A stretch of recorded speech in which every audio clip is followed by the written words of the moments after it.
really like that fight. I think it's a good fight for me. And Joshua, I still consider him one of the best in the division, and he's a really big name. So by fighting him and beating him, I think that it could really propel my name and take me to new heights. And I think I deserve these fights. I fought Fury, gave him a really good fight, and then had a win over Travis Kaufman, Dominic Brazil. Then I had to take a couple stay busy fights, so it's been a little frustrating at times, but I think these big fights are gonna come, and I know that I'm ready for them. So I'm just hoping that I get the fights that I deserve. Before I came to see you, I tried to look at some old footage of fights of you, and I came across an amateur fight that you had with Joshua. I think it was at the Haringey Box Cup many years ago. You lost that fight. How would you compare the Joshua from then to the Joshua of today, and of course, more importantly, you from then to you today, and how would you see that being different? Well, it was both. I mean, it was very early on for both of us. So, I mean, it's kind of hard to compare, but, Joshua, he was more of a big, strong guy. That's what he had, really. And, not the most technical at that time. Me, kid coming from Sweden, small town, and traveling over here. It was good. We had a good fight there, but I mean, you can't really compare any of it to today, I think. Um, Joshua sparred him. I had another fight with him in 2011, I believe, Sweden versus England. I lost another close decision. And after that, he went on to, win Olympic gold and that. And then I sparred him in 2016. And I could feel the improvement. He had got better technically. He was still big and strong, but he had improved a lot technically. Since then, I relocated to New York. It's been really good for me. It was always hard to get good sparring in Sweden and in Denmark where I was living when I first turned pro. So I think that has been very good for my career. And I've been with my trainer Joey Gamache now since 2013, and we have a great connection, great relationship, and I feel like I'm keep improving. I haven't reached my peak yet, so I'm looking forward to these next few years. Do you think this is the right moment to fight Joshua? Is it a good time? Yeah, I think so. I mean, especially since he's coming up for 2 losses against Usyk, another southpaw. Usyk, very skillful fighter, of course. Joshua, still, like I said, I still think that he's one of the best in the division, but he might have lost a little bit of confidence along the way. And I think that he has a lot of pressure on his shoulders, and I think that showed in the Usyk fight and afterwards. We'll see. I mean, I hope he comes back good, and I want to fight him, of course. I think with Joshua, I think that'll be a tougher fight, to be honest, for him than Dillian White. It kind of depends on what he wants. Does he want a light touch? Does he want, a respectable fight in me? And that's questions for him. And on the subject of Joshua, there's been a lot of talk recently that he plans to change up or tailor his training team around each fight that he has. So each different opponent, he might bring in different people. What do you think of that approach? Because you've obviously been with your trainer, one person specifically, for quite some time now.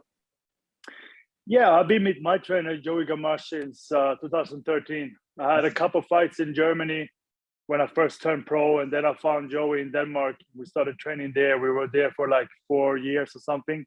And then we've been in New York because Joey's here from New York. And when he moved back here, I followed him. And Joey's, been great to me. I can't imagine fighting without him.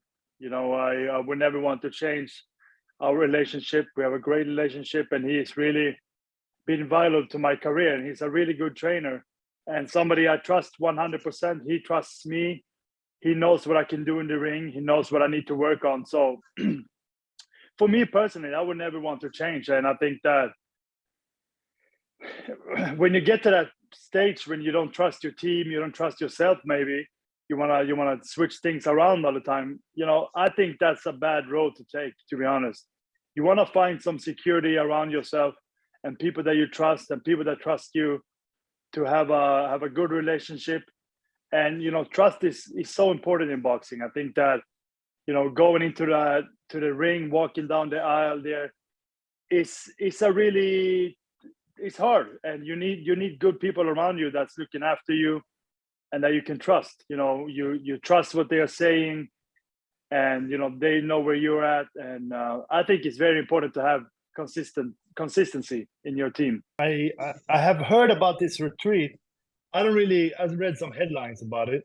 I don't really know what it is, and I don't know what it will do to him. But changing trainers again, I didn't know that, and I think that seems like it hasn't worked so far. And honestly, I don't think it's gonna work. I mean, with whoever he has, I think that something is not right if you keep changing the trainer. He had a very good run with McCracken, and they, of course, are not together anymore. But that might have been the best fit for him. He kind of grew up with him, spent all those years with him, and had all those successes. So sometimes you need a change, but it's not always for the better. And that's what it seems like right now.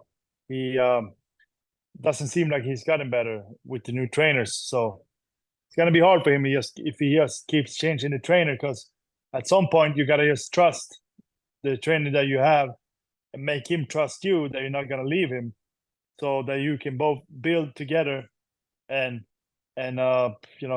start winning fights. You could fight next Ngannou for millions, right? You could sit tight and wait for Tyson Fury to hopefully beat Usyk. You've got that in front of you, but you're choosing to fight a big southpaw that's literally notoriously a hard night's work. You saw what happened with the Fury fight. He's rough, he's tough, he's strong, he's awkward.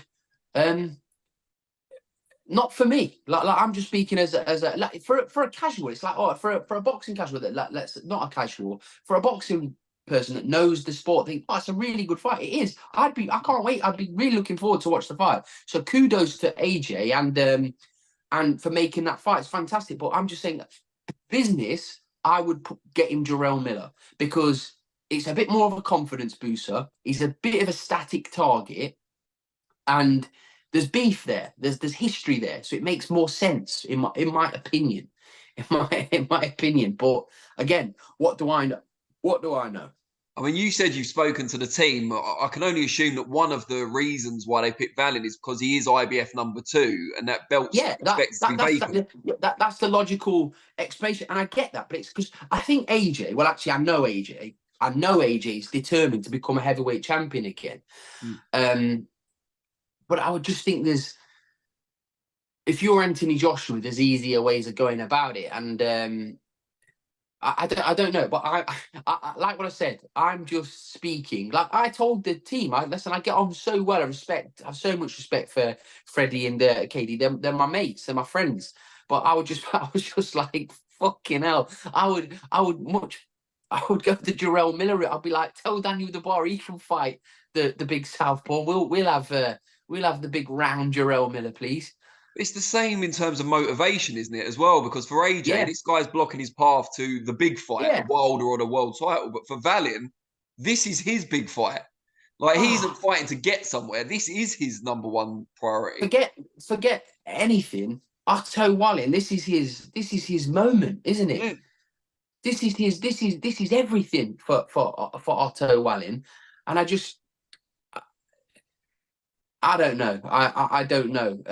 I think it's a very good decision that he's got Ben Davison in his corner. I know people have their things about Ben. Ben's a great coach. So I'm listen, they could be cooking up something special. AJ could go in there and dismantle Otto Wallin, which he's capable of doing. But me personally, I see it as a long, grueling night's work that could be a very difficult night work. I don't want it to be, because I love Anthony Joshua. I'm a huge fan of Anthony Joshua. Love his team. So it's listen, let's see. Bye.